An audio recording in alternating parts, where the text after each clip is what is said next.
Hi, my name is Emily Eckhoff, and I'm a real estate agent with Big Sky Sotheby's in Big Sky, Montana. And today I'm here with my friend Lizzie Peyton. And I hadn't even told you this, but when I kind of came up with the concept of wanting to start to film these videos about everything going on in Big Sky, you were the first person that came to mind. And not because you're one of my oldest friends here, but because I think you are, without question, one of the biggest players in the future of Big Sky and what you're doing with snow. So cool. I'm excited you agreed to this. This is awesome. Yeah. Thank you so much for that. I'm of course stoked to be here. So. Great. Okay, so for those that don't know you, can you tell us a little bit about yourself and how you became involved with snow? Yeah. So my name is Lizzie Peyton. I am the Director of Community Sustainability for Big Sky SNO. SNO stands for Sustainability Network Organization. And I ended up in this position because essentially I used to be a personal chef, and I got really into sourcing where my food was coming from, what ranchers and farms I was working with, and loved the concept of having healthy food to provide for my clients. And then it really got into soil health. But I always kind of came back to soil health. So I soon kind of traveled down this path of trying to understand soil health and how important sustainable economy, lifestyle, and ranching and farming affect the soil. So that is how I kind of ended up in this position. Cool. Yeah. Okay, so then tell us a little bit about SNO for those that don't know. Yeah. So SNO is the Sustainability Network Organization. The key word in there is network. We focus on a network because it is an organization. We want to be quite small and nimble because we understand sustainability takes a really widespread swath of the community to partake in what we're doing. And it's very dependent on getting stakeholder engagement. We would have to have like a behemoth group, otherwise an organization, to have impact on our carbon emissions and sustainability in the community. SNO works to preserve and protect Big Sky for future generations through sustainability and environmental initiatives. Essentially, we put forth a climate action plan in 2023.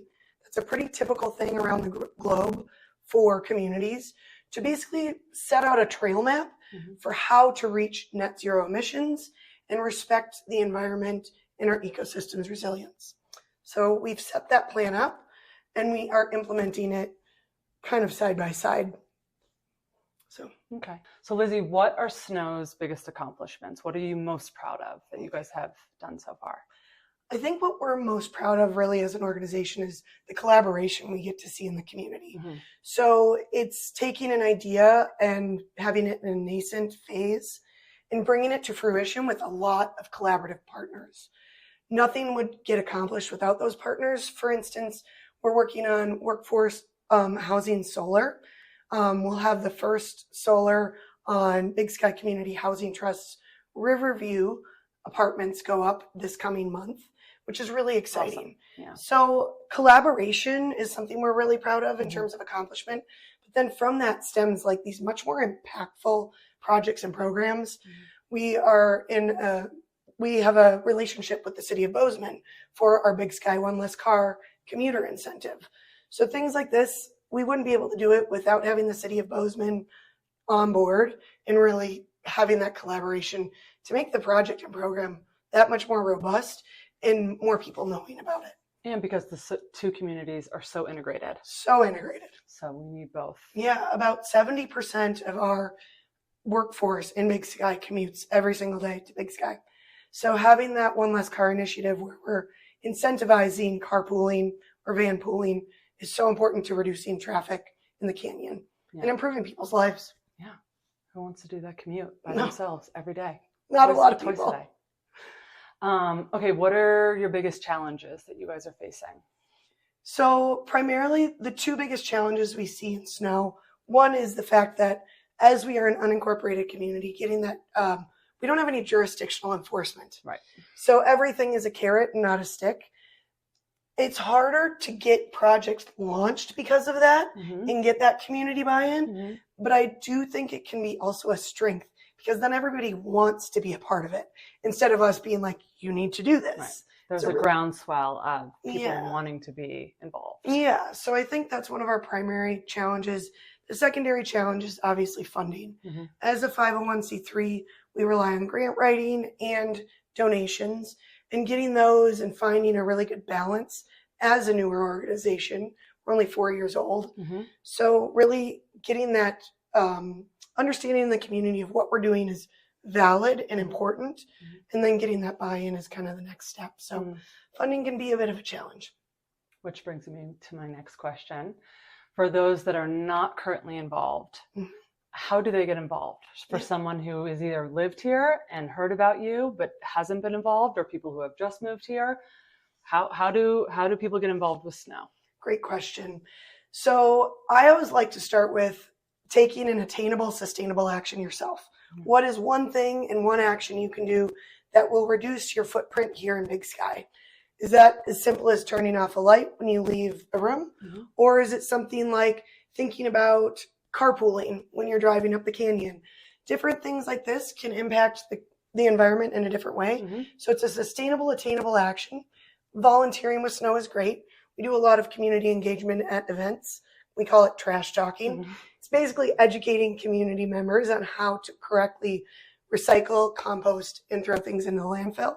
And visitors. And visitors as well, which is great.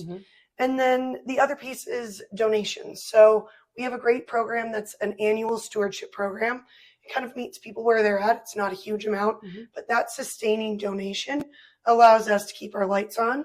And then if there's a lot of other good opportunities, whether it's Give Big Gallatin Valley in May or donations at the end of the year, we usually try to run for kind of a project and start getting that off the ground within the end of the year ask. So those are kind of the ways you get involved. A lot of people just get involved by talking to me.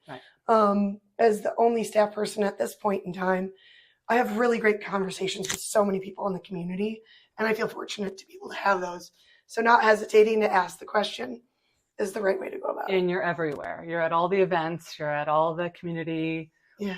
Everything. So Lizzie is very easy to find. We try to make it very easy. Friendly. Approach her. Okay, so at the end of these, I do like a quick fire. What's your favorite season in Big Sky? Winter. That's easy. I love winter. I'm here for the skiing. I also love cold weather. Favorite restaurant in Big Sky? Between Ouzel and Spur, Michelangelo's, and Lone Mountain Ranch. We're having that tonight. Okay, perfect. And what's your favorite thing to do in Big Sky? In the winter, I love both skiing, and in the last couple of years, I've started to really love cross-country skiing. We have so many cross-country ski trails here, and I think it's such an untapped resource. And I think it's like the best thing ever. So it's probably that. In the summer, mountain biking. Awesome. Well, thank you, Lizzie. Thank you. I appreciate Emily. This is it. great. Such a pleasure. Bye. Oh, and if you want to get in touch with Lizzie, I'll put her information at the end of this, and be in touch. Get involved. Thanks, guys. Thanks.